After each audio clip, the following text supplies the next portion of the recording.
Good afternoon, everyone. So today I'm going to talk about G protein couple receptors, specifically of a methodology applied for the mu-opioid receptor. But I will start talking about the main goal of my project. So normally we have many companies and many databases of millions of billions of molecules actually that you know how to synthesize them, but they were never tested to see if we have like potential drugs. In vitro screening, one of the first steps would be to find possible binders. So we saw like many uh, methods and technologies that are trying to find predict the binding. So we're gonna see like molecules we're gonna bind or not, and we saw like that docking softwares are good like in reaching ligands in the mid of among like millions of molecules. But for some types of proteins, there are other things that are important other than binding also.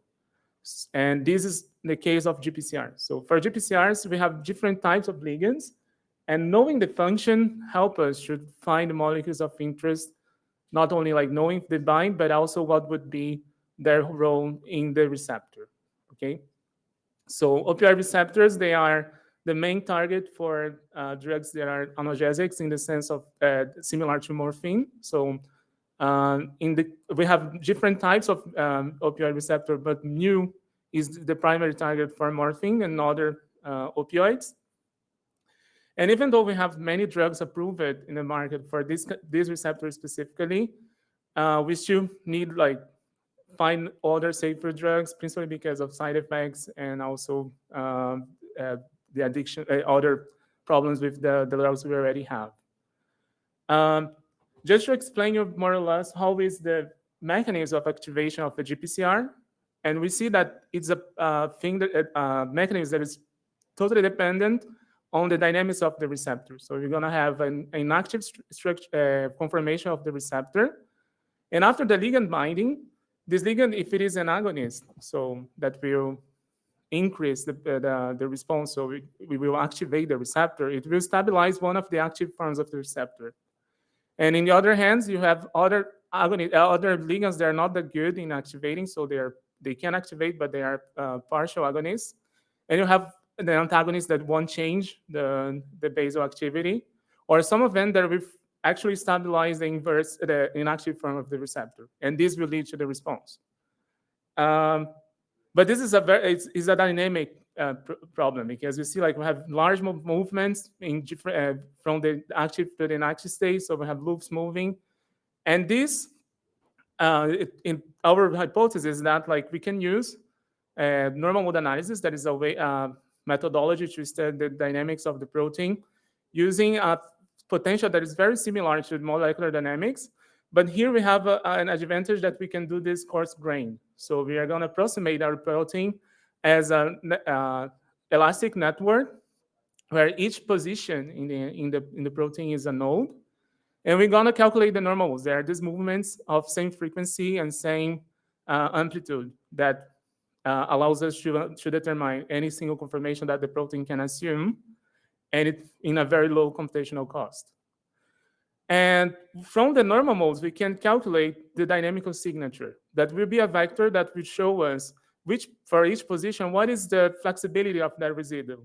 So in the blue parts are the regions that are more rigid, and the red parts are the regions that are more flexible. Here we can see like the loops are very flexible. So, and then our hypothesis is that the presence of a ligand will actually change this dynamical signature, and this it will be associated with the activity. And we are using ANCON, that is a normal mode analysis method that our lab developed, that is atom type sensitive. So each ligand will have its own dynamical signature. And this comes from our hypothesis, so our methodology. We're going to find ligands that we know already the efficacy, so Emax would be the maximal activation. And we're going to get ligands that we know that the activity. We're going to get a structure of the mu-opioid receptor and do the docking. So we're going to select 10 poses. And from these 10 poses, we're going to calculate the dynamical signature. This dynamical signature is going to be a vector of variables that could be used to train a machine learning model. In our case, we're using lasso linear regression to predict the activity of the receptor. For the experiments, we selected a high structure of the high resolution structure of the mu-opioid receptor, and 179 ligands that has a Emax value or a maximum efficacy value for the GTP gamma S binding assay. That is, assay that will give us the information of how much of G protein were activated after the binding of this ligand. Even though it's not like the most accurate method for this kind of measure, is the best one we can have a large number of ligands that were tested. And those, just to show you how does our data set look like, we see that by doing the similar Morgan fingerprint similarity, we can see that we can cluster most of the ligands in two big clusters, morphine-like molecules and fentanyl-like molecules, but we have some molecules that are very different from the other ones. And we can also classify our ligands based on its activity. So ligands that has more than 50% maximum activity, we're gonna call them high Emax ligands, and the opposite would be low Emax ligands. And just looking for the docking results, we see that the docking results is not a good prediction of the efficacy. Here we see like the ROC AUC curve for classifying them in LL, and we see that is not better than random, and not different also, so with a high p-value. But when we go to the lasso model with the dynamical signatures, we can do some validation. So here's a ligand out cross validation. So we're gonna remove all the 10 poses of the ligand and train the model with the rest. And then we see that we have a very good ROC curve of 0.78 with a p-value of smaller than 0.001. And we have a large enrichment of antagonists near 0%, and a large enrichment of high efficacy ligands in near to 100%, way better than the docking score alone. But this kind of validation does not answer 100% of our question, because not necessarily the ligands are gonna be fentanyl or morphine-like ligands. So they could be something very different. So we decided to do another validation test to see if our method can actually predict something that's very different from the binding from the training data set. And for it, we did like a ligand one cluster out cross validation. That is like removing all the molecules that are similar to each other. So for example, the whole cluster of fentanyl-like, and then train the model with the rest and see how good we perform with that. And then with this technique, we also maintain like a good performance. And we also have enrichment of molecules of same type near to where it should be. And then the question that comes after that is that, okay, we are using a lasso linear model, so we have an advantage. So what are the positions that are important for the activation based on the dynamics? And with that, we can see like the coefficients from the lasso regression and plot what are the regions that are important for the activation based on the change in all the flexibility. So the negative, the blue positions here are the ones that by having a lower flexibility value, we would lead to a higher activation or a higher Emax value, and the opposite for the orange ones. And we see, so by becoming more flexible, they would lead to a higher Emax. And we have some positions that are already reported, like L85, that were reported to be known to have mutants that has loss of activity not affecting the binding. And some other positions like K305 that we don't have many information about it. So it could be a residual of interest for studying the future, like mutating and everything. So we have all this position that have information about that we could pick up with this methodology. Another question that comes for us is what exactly the dynamics is including in this study. So what would happen if I just get the position and see what are the contexts that the ligand is doing to see if I can also get a good performance. And when we do that, we see that we have a loss of the performance, but it's still significant compared to random. So this is a level out using only the contact-based model. But we see when we do the Levin cluster cross-validation, for morphine-like molecules, we lose the performance, and it's not different than random. So if you compare to the dynamics model, we see that we have a way better performance when trying to test in molecules that are very different from the training data set.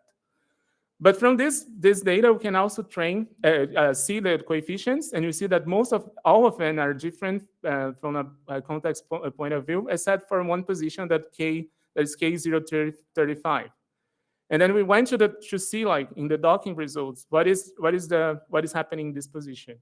And here is a contact map showing the binding energy of interaction between each residue of the binding pocket and each one of the ligands. And we see that for the lysine 305, we have a different pattern of interaction. So for high efficiency ligands, they tend to have a favorable interaction with this residue. If for low efficacy ligands, it's the opposite. So, and if you try to use this as a classification, you see that it has a good performance, better than random. So to conclude, we have a model that is very fast for predicting a function of molecules in the mu-opioid receptor. It's a method that is very fast, so it can be easily coupled with high-throughput screening. And we could test this in a large number of molecules. And we can also pick up some residues that are important for the mu-opioid receptor activation in a point of view of dynamics. This study is published as a preprint, so it's available by your copy. It's already submitted. And for future steps, what we are doing is coupling, like, the energy dock. So that Thomas talked about this in the past, like today in the morning. There is a docking software that can do like many millions of molecules in a day. So this number is outdated already, so it's much more than that. But we did a test with 48.7 million molecules from an enemy trying to dock them. And then after we applied FlexAid, that is the dock software I use in this project, to the top 100,000 molecules, 1,000 molecules, sorry. And for these ligands, we assigned and selected some molecules to bind. And one of the molecules that we picked is of interest, but we still need to do some experiments out of that.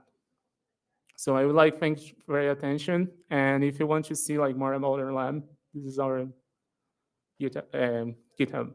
Thank you.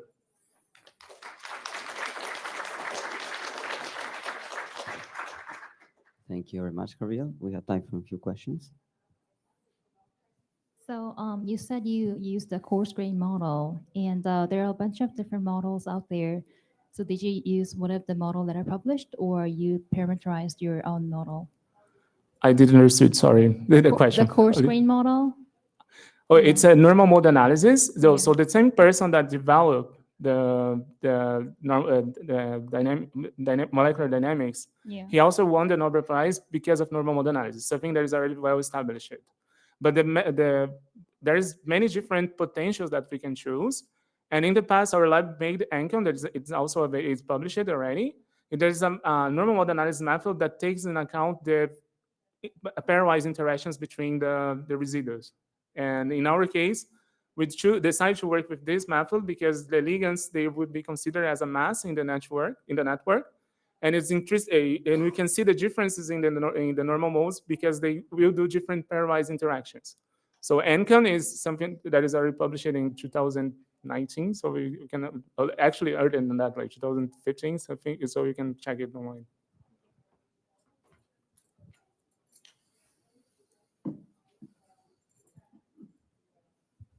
Hi. Very nice talk and very clear. I was wondering about your conclusion that you say you can define these activated residues. Is there a way in your method to kind of rank among these residues to know which ones are more important for the recognition step? Or maybe you explained that I didn't get it. So in the graph that I showed, so here would be like the actual coefficient normalized. So we actually try to put the same weight for every single we normalize the dynamical signature before training the method, so they are directly comparable. So we can, the more negative or more positive, the more important the residue is for the activation.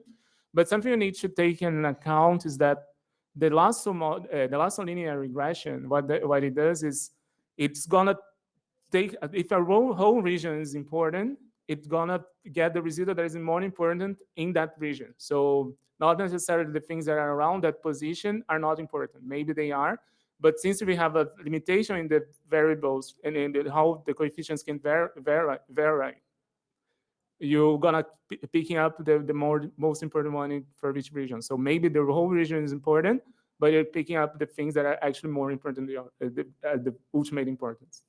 Thank you.